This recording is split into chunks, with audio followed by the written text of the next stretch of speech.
साथियों, उदित राज दिल्ली में एक मीटिंग आहूत की डोमा परिसंघ की। डोमा परिसंघ की रैली जो आयोजित की है और उसमें उन्होंने मांग रखी है जनगणना कराने की और ईवीएम को बंद करने की। अब ये उदित राज है कौन? ये कहां कहां पर रहे हैं? जिस पार्टी में रहे उसी की पक्ष की बात करते हैं, क्या ऐसा भी है? इनका खुद का कोई सिद्धांत है कि नहीं? इन्होंने राजनीति की शुरुआत कहाँ की? क्या बीजेपी में भी इन्होंने काम किया है? जब बीजेपी में थे तब क्या कांग्रेस का विरोध करते थे? आज कांग्रेस में है तो क्या बीजेपी का विरोध करते हैं? इसका मतलब क्या होगा? क्या ये अवसरवादी हैं? क्या ये सिद्धांतों पर चलने वाले हैं? आज इन्हीं विषयों पर बात करेंगे, तो देखते रहिए इस वीडियो को। तो उदित राज ने दिल्ली में एक रैली का आयोजन किया। उस रैली का नाम था डोमा परिसंघ, और इस रैली के माध्यम से उन्होंने जनगणना कराने की मांग की और ईवीएम को बंद करने की, बैन करने की मांग की। उदित राज को आम आदमी कहता है मौसमी, मौसम देखते हैं किसके साथ जाने से फायदा है, किसके साथ जाने से नुकसान है। कुछ लोग इनको, जो एक गिरगिट होता है जो समय समय पर रंग बदलता रहता है, उससे भी संज्ञा देते हैं। लेकिन आप इसमें मत जाइए, आप खुद विचार करें कि उदित राज क्या चीज है। उदित राज जब सर्विस करते थे, परिसंघ चलाते थे, उस समय इनकी इमेज काफी अच्छी थी और काफी लोग इनके संघ में शामिल हुए। ये देखकर समाजवादी पार्टी के मुखिया मुलायम सिंह ने इनको सलाह दी कि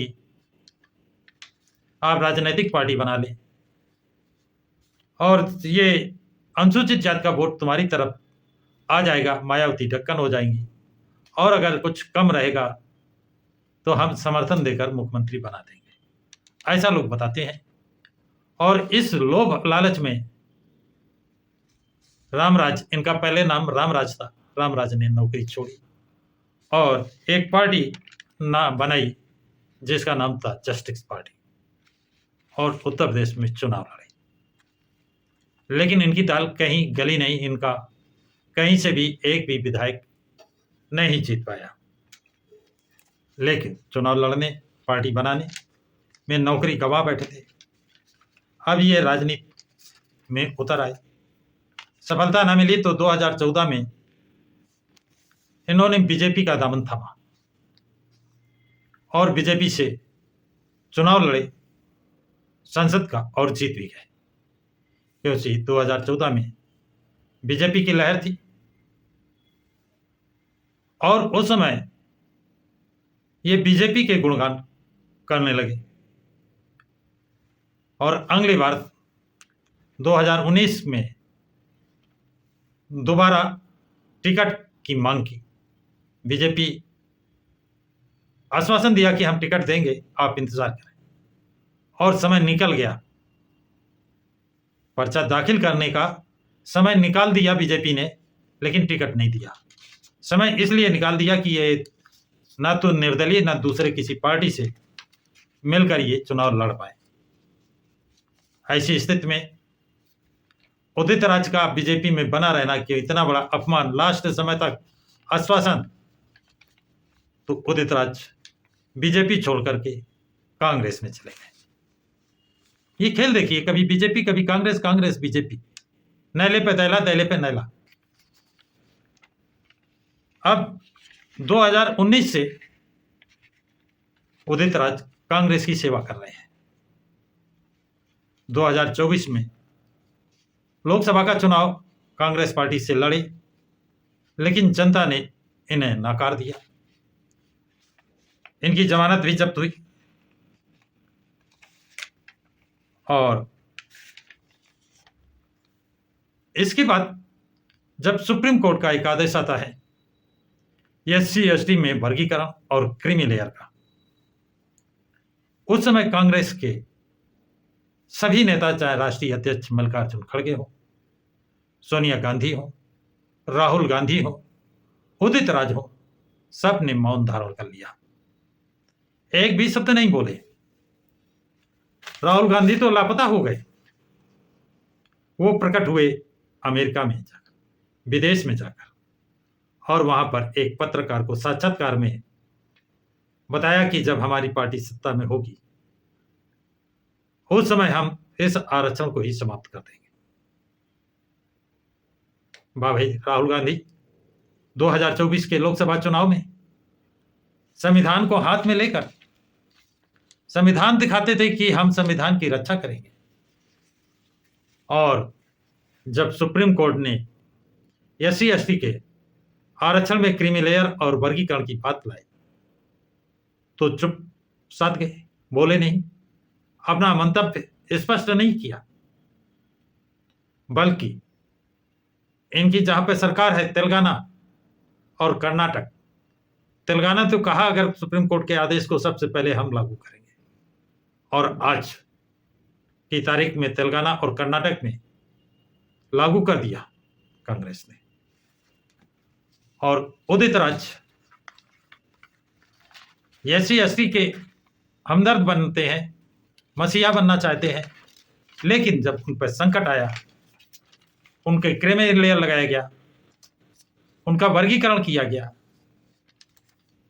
और कांग्रेस ने अपने कांग्रेस शासित प्रदेशों में प्राथमिकता पर लगा दिया गया, उदित राज की जबान नहीं खुली। उदित राज ने 2 शब्द नहीं बोले। इतना ही नहीं, हरियाणा चुनाव में कुमारी शैलजा जो मुख्यमंत्री की दावेदार थी, उसने बात रखी तो उसका जातीय अपमान किया गया।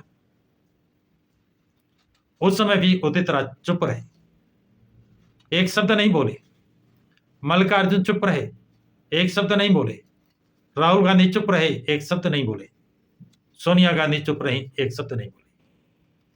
जो केंद्र में मंत्री रही, मुख्यमंत्री की दावेदार, उसका जातीय अपमान, और पार्टी लीडर्स शांत चुप। इसका मतलब जो भी हो रहा है वो पार्टी के हाई कमान की दिशा निर्देशों पे हो रहा है क्या? इसीलिए उन्होंने इसका विरोध नहीं किया क्या? इतना ही नहीं, तेलंगाना में जो डिप्टी CM अनुसूचित जाति का बनाया है, एक समारोह में उसको जमीन पर बैठा गया है, ऐसे फोटो वायरल हुए। वहां पर भी कांग्रेस का शीर्ष नेतृत्व चुप रहा, उस मुख्यमंत्री का स्पष्टीकरण नहीं लिया गया और न उसे कुर्सी से हटाया गया। यह है कांग्रेस में अनुसूचित जाति अनुसूचित जनजाति का महत्व, कि जमीन पर बैठा ले जाने लगे।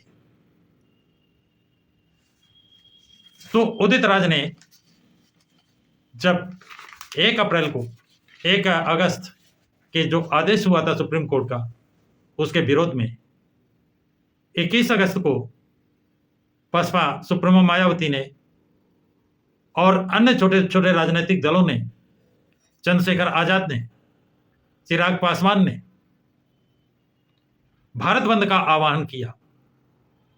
लेकिन उदित राज कहां गायब थे, मल्लिकार्जुन कहां गायब थे? उनको तो खुलकर भारत बंद में समर्थन करना चाहिए, मैदान में आना चाहिए।